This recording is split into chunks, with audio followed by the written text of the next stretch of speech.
सभी छात्रों को मेरा नमस्कार। अनमोल वाणी। अनमोल वाणी। प्रणाम के परिणाम। प्रणाम प्रेम है। प्रणाम अनुशासन है। प्रणाम आदर सिखाता है। प्रणाम शीतलता है।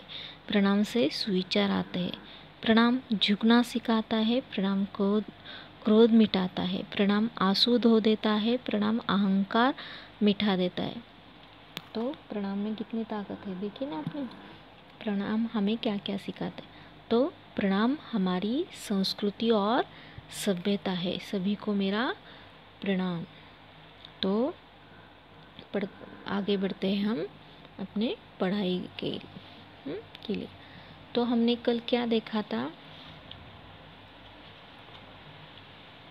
पाठ चौथा। कौन सा पाठ था वो? कल्लू मियाँ। पाठ चौथा देखा था हमने। उस पाठ का नाम था कल्लू मियाँ। तो केरल राज्य में बाढ़ आ गई थी और उसमें कौन रहता था? एक हशमत मियाँ और उसकी बेबी, वो केरल राज्य में रहते थे। और लेकिन अचानक से क्या हो गया है कि उसमें बाढ़ आ गई थी और उनकी झोपड़ी बाढ़ के पानी में बह गई थी। तो तभी वो दोनों एक पेड़ पर चढ़ के रहने लगे और पानी में बहता हुआ कुछ काला काला हशमत को दिखाई दिया।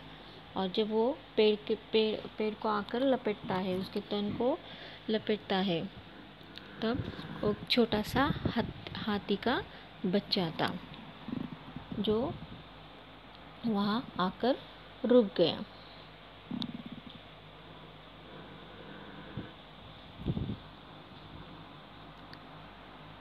और 2 दिन तक पानी बिल्कुल कम नहीं हुआ। वो 2 दिन तक हशमत, उसकी पत्नी 2 दिन पेड़ पर थे और वो छोटा हाथी उस पेड़ को तन को चिपक कर बैठा था। तब 2 दिन हशमत और उसकी पत्नी ने अपनी भूख उस झाड़ के पत्ते चबा चबा कर भूख को मिटाते रहे। और हशमत क्या करता था? कोमल कोमल नरम और कुछ कोमल डालियाँ तोड़कर उस हाथी के बच्चे को भी दे देता था।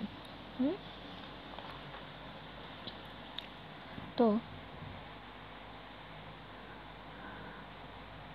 2 दिन के बाद पानी ख़त्म हो गया। तब वो दोनों नीचे पेड़ के नीचे उतरे और कुछ अंग को झटकने लगे और इधर उधर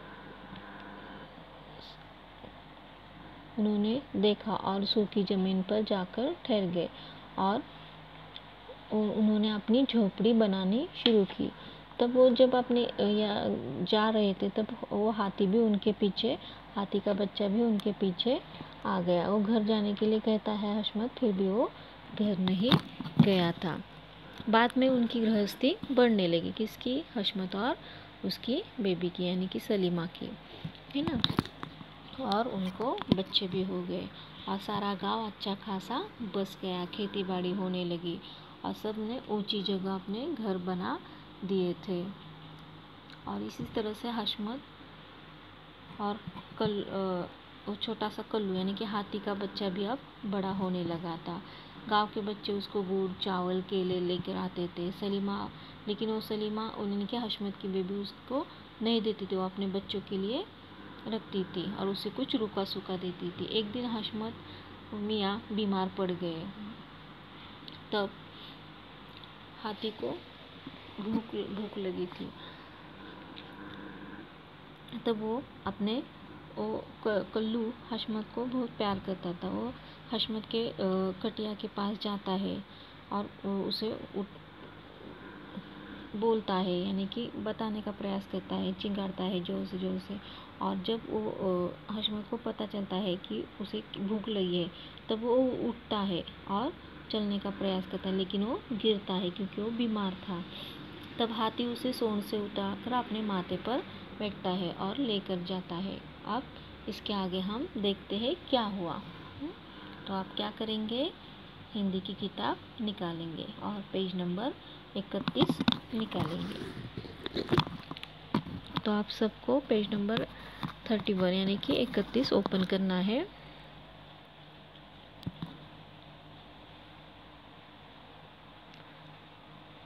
तो हम पेज नंबर 30 के आगे का है 31, उसके देखते हैं अब आगे क्या हुआ।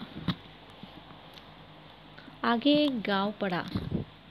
आगे एक गांव पड़ा। वहाँ मेला लगा था। वहाँ क्या लगा था? मेला लगा था, है ना। हाथी देख तालियां बजाने लगे। किसी ने हाथी के लिए केलों का एक गुच्छा दिया। और मेला लगा था, एक गांव में मेला लगा था और किसी ने हाथी देखकर तालियां बजाई और किसी ने उसमें से केले का गुच्छा भी दे दिया हाथी को। एक बालक ने अपने पिता से जिद करने लगा, मैं हाथी की सवारी करूँगा। तो उसी भीड़ में से, ये मेला देखने आए उसी भीड़ में से एक बालक ने अपने पिता से हट किया, जिद की कि मुझे उस हाथी पर बैठना है और मुझे सवारी करनी है। हशमत बोला, उठा। हाँ हाँ अवश्य। उसने बच्चों को उठाकर हाथी पर बैठा दिया। फिर हशमत बोला, हाँ हाँ ठीक है अवश्य। उसने बच्चों को उठाया और अपने कल्लू मियाँ यानी कि हाथी पर बैठा दिया। 2-4 बच्चे और भी तैयार हो गए। एक बच्चे बैठा तो दूसरे और भी बच्चे तैयार हो गए हाथी की सैर करने के लिए, सवारी करने के लिए, है ना। हशमत ने कुछ सोचा और कहा, 1-1 रुपये में सबको हाथी पर बैठाकर सवारी करूँगा। फिर हशमत भी कुछ सोचने लगा और कहा कि 1-1 रुपया मैं सबसे लेता हूँ और उसको सबको हाथी की सवारी करवाता हूँ। दिन भर यही चलता रहा। उस दिन हशमत और कल्लू ने खूब बढ़िया खाना खाया और दिन भर यही चलता रहा कि हाथी की सवारी यानी कि कल्लू के सवारी सब बच्चे कर रहे थे और उन्होंने उस दिन बहुत बढ़िया खाना भी खाया। शाम होने को थी और शाम हो रही थी, संध्या का समय हो रहा था। तब हशमत ने घर जाने की तैयारी की। बची हुई भोजन सामग्री थी, काफ़ी थी। जेब में लगभग 50 रुपये भी थे और वो घर जाने की तैयारी कर रहे थे और बची हुई उनके साथ भोजन की सामग्री भी काफ़ी थी और वो जेब में लगभग 50 रुपये भी बाकी थे। हशमत घर पहुंचा। बच्चे भूख से बेहाल थे और हशमत जब घर पहुंचा तो बच्चे भूख से बेहाल हो गए थे। उन्हें बहुत भूख लगी थी क्योंकि उनके पिता सुबह से लेके शाम हो गई थी तभी भी घर में नहीं थे और खाने के लिए तो घर में कुछ नहीं था। जो था वो तो ख़त्म हो गया, तो माँ भी कैसे पकाती। इसीलिए बच्चे अपने पिता की राह देख रहे थे और वो भूख से बेहाल हो गए थे। सलीमा परेशान थी। तभी भोजन की सुगंध सबकी नाक तक पहुँची। जब पिता आते हैं यानी कि हशमत आता है तो सबकी नाक को भोजन की सुगंध पहुँची। सभी प्रसन्न हो गए भोजन यानी कि खाने और सभी प्रसन्नता से भोजन खाने लगे। हशमत ने सलीमा से कहा, 50 रुपये भी लाया हूँ। और तब हशमत अपनी बेबी यानी कि पत्नी से क्या कहता है सलीमा को कि मैंने 50 रुपये भी लाए हैं, कुछ दिन तो निकल ही जाएंगे और जानती हो यह सब अपने कल्लू मियाँ के कारण ही मिला है और जानती हो यह सब हमें कल्लू मियाँ के कारण ही मिला है। सलीमा ने प्यार से कल्लू को सहलाया और हाथ की मिठाई उसकी ओर बढ़ा दी। जब उसे पता चलता है तो सलीमा ने कल्लू को सहलाया और हाथ की मिठाई उसकी ओर बढ़ा दी। कल्लू ने अपना बड़ा सा सिर हिलाया मानो कह रहा हो, तुम खा, पेट बहुत भरा है। और कल्लू ने अपना बड़ा सा सिर हिलाया मानो मुझे नहीं चाहिए, तुम खाओ, मेरा पेट बहुत भरा है, ऐसा उसके भाव थे। क्योंकि कल्लू ने तो बहुत कुछ खाया था इसीलिए वो खुश था। आप देखते हैं पेज नंबर 32 यानी कि 32 पेज नंबर। उस पर कुछ शब्दार्थ है, मौखिक है और लिखित है। ये आपको लिखने हैं, समझने हैं। तो देखो शब्दार्थ, चपेट यानी कि गिरफ्त, पकड़, चपेट, गिरफ्त, पकड़। कृतज्ञ, किए हुए उपकार को मानने वाला। कृतज्ञ यानी कि किए हुए उपकार को मानने वाला। जैसे कि हाथी का छोटा सा बच्चा जो बाढ़ में बहते बहते उस पेड़ तक आ गया था और हशमत ने उस संकट के समय भी उसे खाना दिलाया था। ये उस हाथी के बच्चे ने ध्यान में रखा था और जब बाढ़ खत्म हुई तो अपने घर लौटने के बजाय वो हशमत के पीछे गया। इसे कहते हैं कृतज्ञ, यानी कि किए हुए उपकार को भूला नहीं, जानवर होकर भी, है ना। निश्चय, फैसला। निश्चय का मतलब है फैसला। गृहस्थी, घर बार। गृहस्थी, घर बार। जंजीर, लोहे की लड़ी। जंजीर मतलब लोहे की लड़ी जो हाथी के पैरों में बंधी थी, यानी कि कल्लू के बड़े होने के बाद। ताल तलैया यानी कि छोटे तालाब। जब वो पिकनिक पे जाता था, जब हशमत मियाँ कभी कभार उसे पिकनिक ले जाते थे तो जी भर के जंगल में जाने के बाद ताल तलैया में नहाता था, यानी कि छोटे तालाब में नहाता था।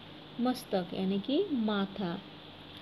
जब हशमत मियाँ बीमार थे और उसे भूख लगी तो उसने हशमत मियाँ को अपने माथे पर बिठाया था। परेशान, चिंतित। सुगंध, खुशबू। सहलाया, प्यार से हाथ फेरा। तो ये हुए शब्द। तो ये आप सबको लिखना है नोटबुक में ये सबको लिखना है। अब देखो मौखिक। हशमत और सलीमा पेड़ पर क्यों चढ़े थे? क्योंकि बाढ़ के कारण हशमत और सलीमा पेड़ पर चढ़े थे। हशमत ने छोटे हाथी की भूख कैसे मिटाई? कोमल कोमल पत्तियां और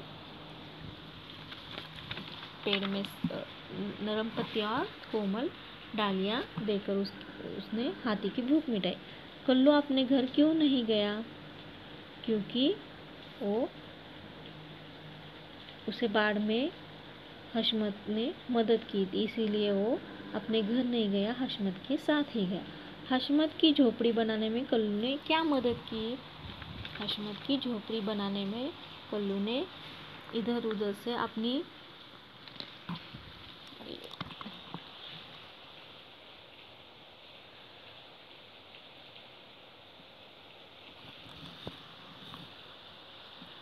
हशमत की झोपड़ी बनाने में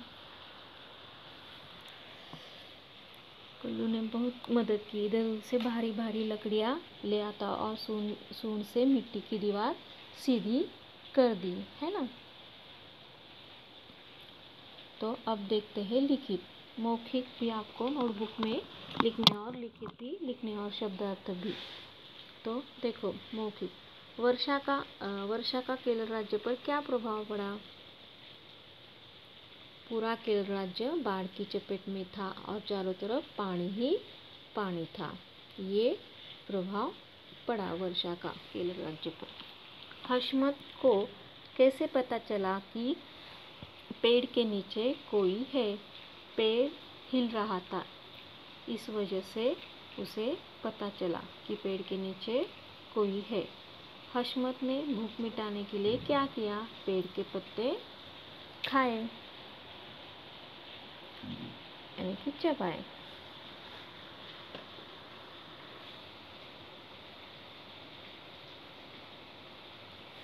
तो इसके आगे क्या आप पेज नंबर 33 के पेज नंबर 32 यानी कि 32, 33 को और पेज नंबर 34 ये भी आप छुड़ाने का प्रयास करेंगे। और जो समझ में नहीं आता वो अपने हिंदी के टीचर को पूछ सकते हैं।